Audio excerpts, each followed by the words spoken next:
Hi, and welcome to my video course on chord melody guitar.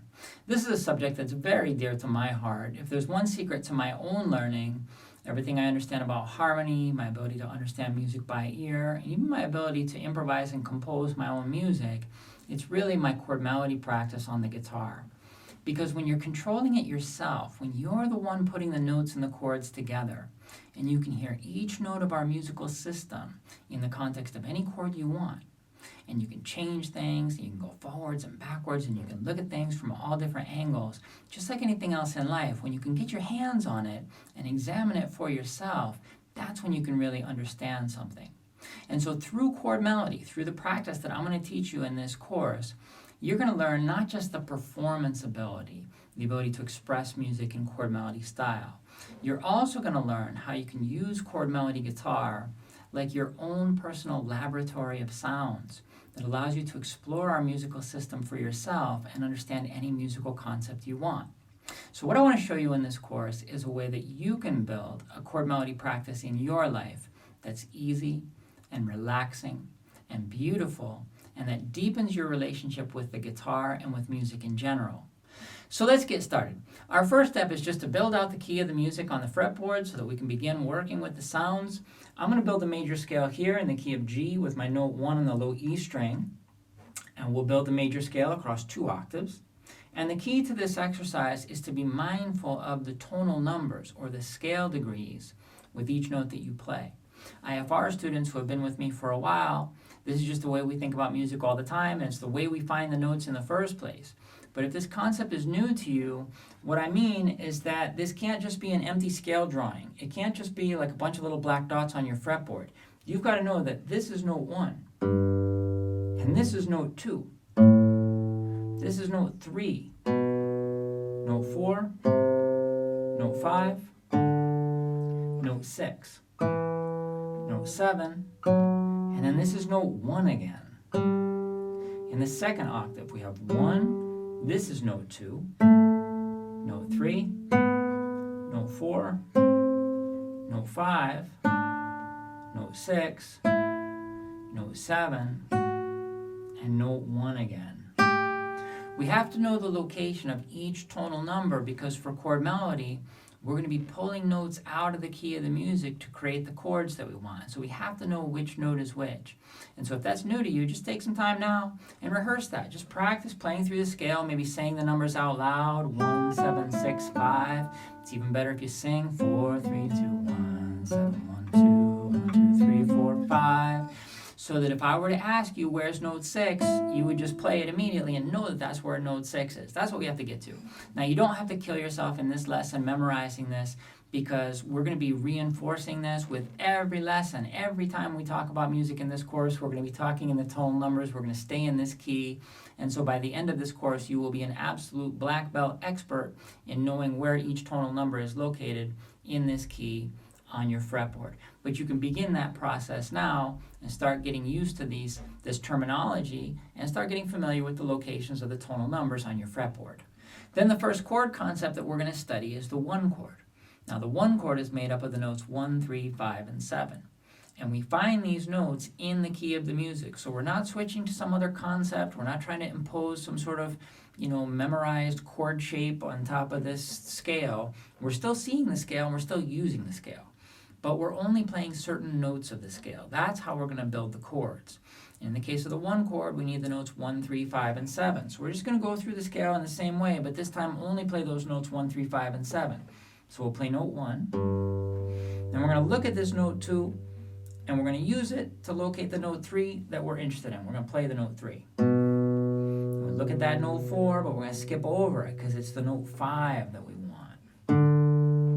Then look at your next scale degree, that note 6 there. That helps you remember how to get up to the 7. Then we're going to play the 7. Then we'll play the very next scale degree, which is note 1 again. After note 1, we'll skip over note 2, and we'll take note 3. We'll skip over note 4, we'll take note 5. We'll skip over note 6, we'll take note 7. And then we'll take this final note 1 up here.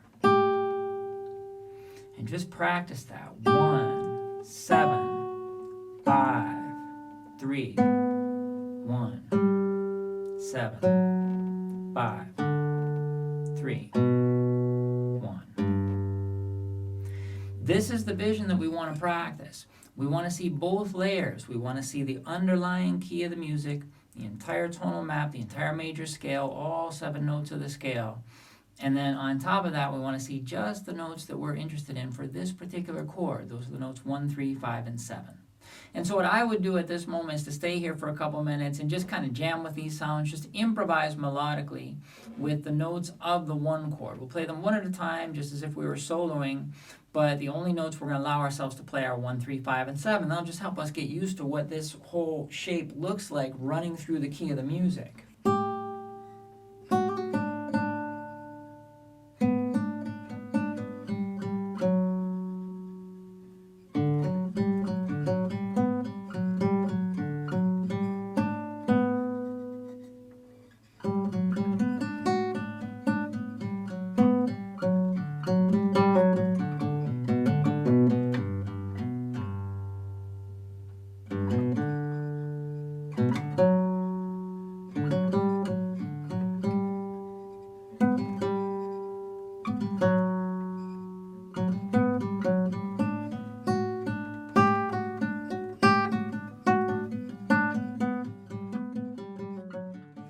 Then our first chord melody exercise in the one chord is to practice combining each of those chord notes with a low note 1 in the bass. So for example, we can play 1 and 3 together. We can play 1 and 5 together.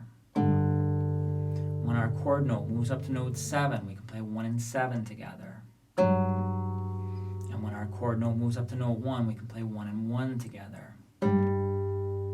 Let's just stay here in this octave, just get used to that. 7, 5, and 3. So 3, 5, 7, and 1. Now you're playing each of those notes simultaneous with your low note 1 in the bass. You're also getting used to what that feels like in the right hand, to play the bass note with your thumb, the higher note with either the index or the middle finger. But there's also a lot of important learning here contained in the geometric relationships between the notes. When you play 1 and 3 here, you can see that major third. That's what a major third always looks like on your guitar, in the normal strings at least. It's going up a string and down a fret. That's what the relationship from 1 to 3 looks like. Notice the relationship from 1 to 5. If you've ever played any rock guitar, that's your power chord. But notice how similar it is to the octave, right? 1 and 1. It's a perfect box going up 2 strings and up 2 frets. Notice how similar that is to the 5th. You got your 5th here and you got your root here. 5, 1. Then you have this 7. So notice that little triangle. 5, 7, 1. 1, 7, 5. Notice that for all these notes we're up in this higher position, but when I want to play the 3, I have to go down to this other position where I'm using my middle finger on the low note 1. You don't have to write any of this down. You don't have to memorize any of this, because we're not really trying to memorize the fingerings. What we're really practicing is the skill of the visualization. We're just trying to learn where are the sounds that we're interested in. If you can see where the notes are located, your mind is already very good at improvising a fingering that's going to be very comfortable and ergonomically correct to give you those notes that you want. But I encourage you to just take your time with this and really get comfortable with these things, because we're going to be seeing these shapes and playing these shapes for the rest of our lives. So there's no rush. This is our guitar practice. It can be just as relaxing as we want it to be, just as beautiful as we want it to be. So don't begin this new chord melody journey in a way that's stressful and rushed. Take your time, enjoy it, focus on your sound production, and just enjoy playing your guitar. Getting these new shapes into your mind and into your muscle memory. And then the way I recommend that you expand outward is 1 note at a time. So you don't have to conquer the whole second octave at once. It's enough to go from this note 1 just to this note 3 here. Now playing note 3 with note 1 in the bass. Notice that geometric relationship. Notice what that looks like. I'm going up 3 strings and up a fret. That's what it looks like to play note 3 over note 1 in the bass. Then just integrate that with the other notes that you've already gotten comfortable with. 3 now. Then we can go beyond that. Look at how this note 5 is on the same fret as my low note 1 in the bass. That helps me to organize all this in my mind and to remember where things are. 5 is at the same fret as 1. So then I'm going to connect that with the other notes I've learned. 3, 1, 7, 1, 3, 5. And then check this out. When I go up to this 7, notice how the 7 is on the fret below this low note 1 that I'm playing in the bass. And then going up for the high note 1, that's at the same fret again. And so what do we have here? We have the same little triangle. 1, 7, 5. 1, 7, 5. Exactly like we had here. 1, 7, 5. 1, 7, 5. And so, just as kind of a technical exercise, I encourage you to spend a couple minutes with that and just practice moving through the whole 1 chord, now playing each note of the chord accompanied by your low note 1 in the bass.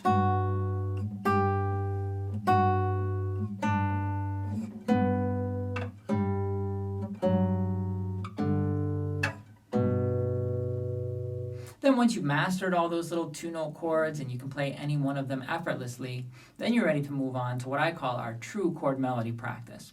And in our true chord melody practice, we don't literally accompany every note we play by a bass note. That's just a preparatory exercise that we do to make sure that we know how to accompany any one of those notes by a bass note if we want to. But the choice of when to use a bass note, that's one of the creative elements that we get to choose when we're playing our music. That's part of the composition. It's part of the musical story we're telling, is to decide when the music should fall with all its weight on that downbeat with a nice, low, solid bass note to give support to that moment.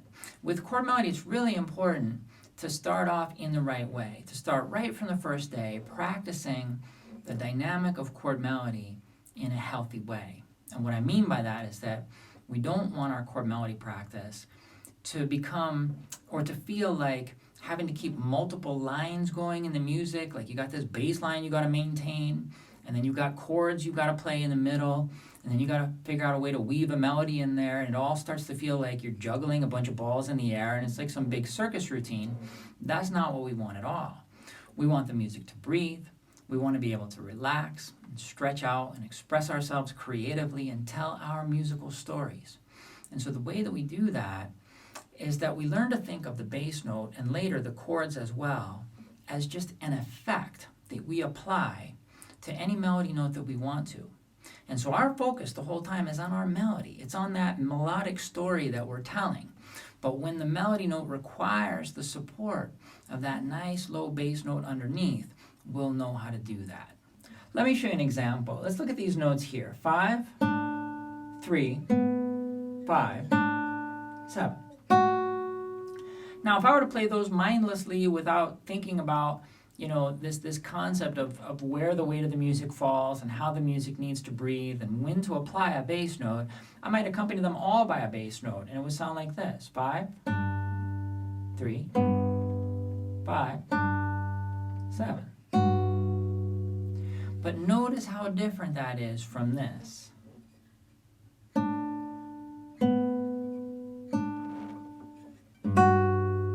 You feel how all the weight of the music falls in that moment. And in that moment, you understand that to be the true beginning of the song. That's the downbeat. That's beat 1 of measure 1. And so you understand everything else to have been just what we call pickup notes. It was just in the air. This is the downbeat. That's the power of chord melody. That's the power of your bass note. And so your creative exercise for this lesson is to practice improvising with just the notes of the chord. In this case, it's the 1 chord. It's just the notes 1, 3, 5, and 7, making your own choices about when to play the bass note. And even though the materials are very simple, it's an important experience, because what we're really learning this week is kind of the physical gesture, the whole dynamic of chord melody, the mindset, how we think about these things. You're learning to think about your melody and stay focused on your melody. That's the musical story you're telling. but you're also developing your sensitivity to this dynamic in the music. When does the music need to come to rest? When does the music need to fall with all of its weight? And so that melody note really needs the support of that nice low bass note. You're just learning to kind of look inside yourself and listen for those sensations. And when your own imagination tells you that that's the moment that we need a bass note, then we're also learning to associate that with what we need to do in the right hand to make that happen, which is to play with our thumb. And so I just want you to get in there and move around and just experience that and get all of these movements into your muscle memory. And there's no right or wrong way to do it. I mean, just to look at a kind of counter example, you might make a melodic statement that starts on the downbeat. So right off the bat, the very first note you play is accompanied by your low bass note. And then maybe you got a couple notes up here in the air. And then there's another note where the weight of the music has to fall.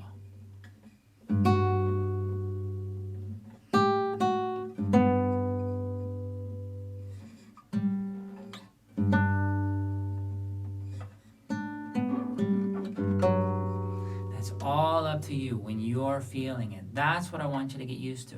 You're learning many things. It's a wonderful exercise because you're also learning to visualize the tonal map. You're getting used to the shape of the one chord. You're learning a lot of stuff physically. You're starting to awaken certain ways of thinking in terms of your arrangement, when to play a bass note. You're telling musical stories with your melody. So we're practicing all the elements we need for our future chord melody practice. And so enjoy that this lesson is quite simple in terms of the material. Take advantage of this moment to really master the physical movements and get comfortable with this. We want the guitar to feel like an extension of our bodies. When we imagine a sound, whether it's a note by itself or whether it's a note accompanied by the bass note, our hands have to be able to do that for us effortlessly. So that's your mission this week, is to get to that level of control over your guitar so that you can express all these things. And then when we add more complexity in the future, the time spent right now is going to enable you to really enjoy all of that.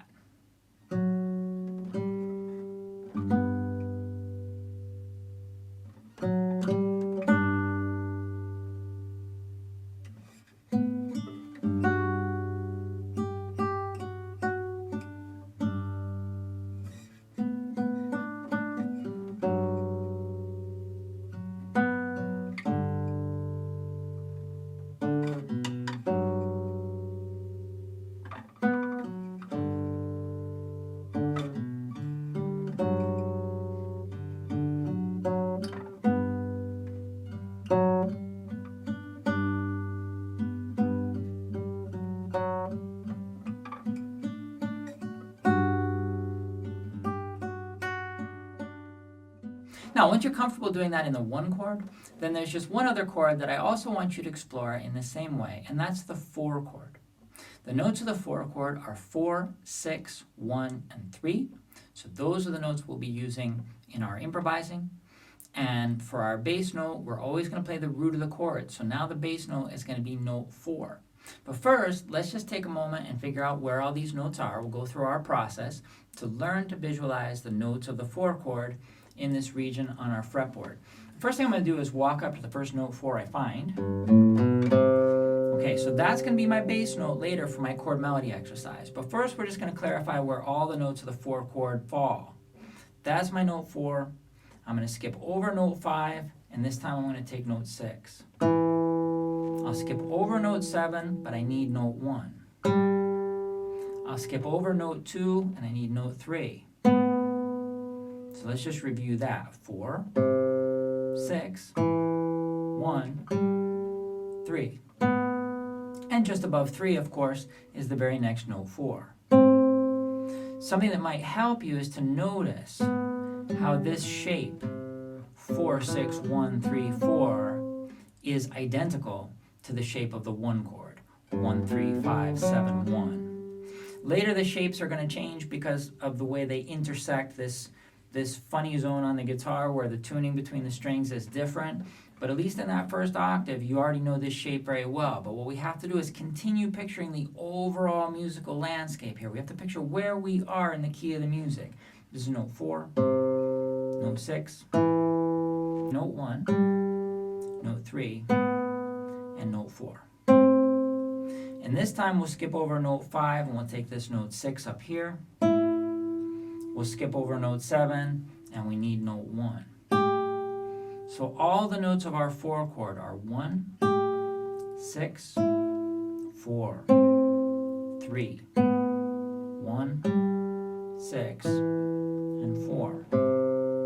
And just like before we even move on, just take a couple minutes and have fun with that. Just jam out with these sounds for a couple minutes and just get that shape kind of into your visual memory and get used to where all these sounds are located on your fretboard.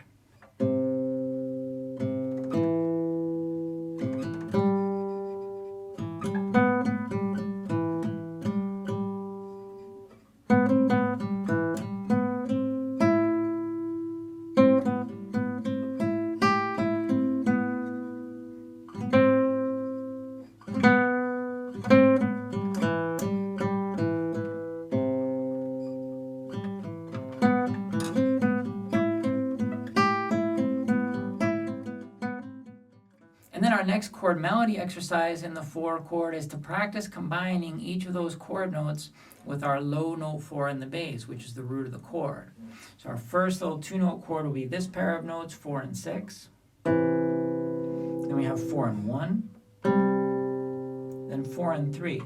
4 and 4, the octave. Then 4 and 6. And finally 4 and 1.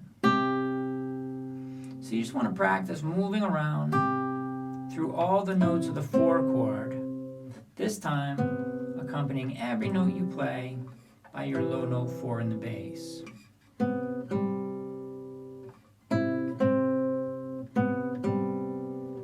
It'll sound, a little bit mechanical, kind of a plodding sound to it, but it's a really nice exercise because it teaches you all the choreography.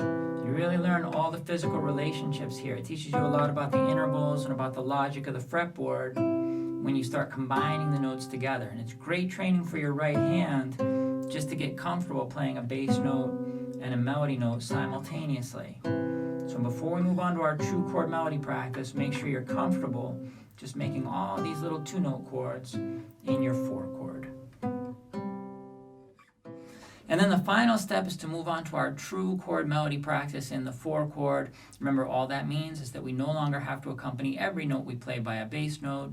We want to just empty our mind and get much more in the mindset of a free improvisation. The only rule is that we're going to stay focused on the notes of the 4 chord. So the only notes we're going to use in our melodic improvising are the notes 4, 6, 1, and 3. But we're going to make our own creative choices about when to accompany those notes by our low note 4 in the bass.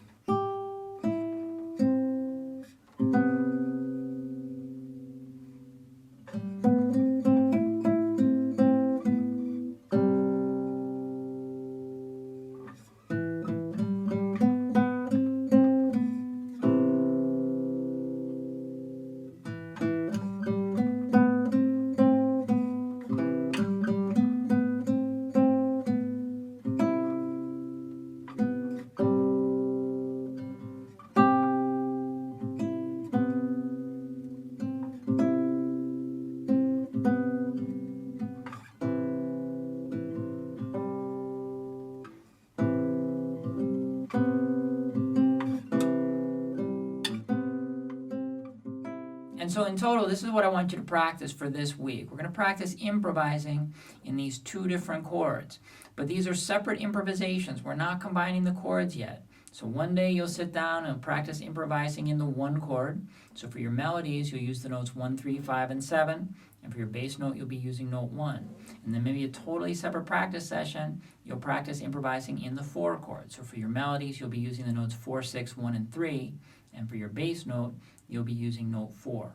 And you're just going to be focused on discovering the musical stories that you can tell with these sounds and internalizing that gesture. The most important dynamic of chord melody is to learn to think of your bass note as an effect that you apply to a particular melody note. We don't want to think of the bass line as this separate project that we have to maintain in parallel.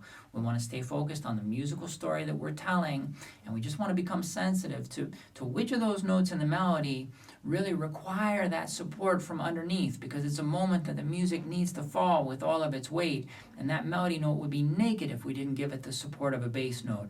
You're learning to listen for those things, and you're learning to associate that with what you need to do with both hands to make that happen. So that's what we're practicing this week.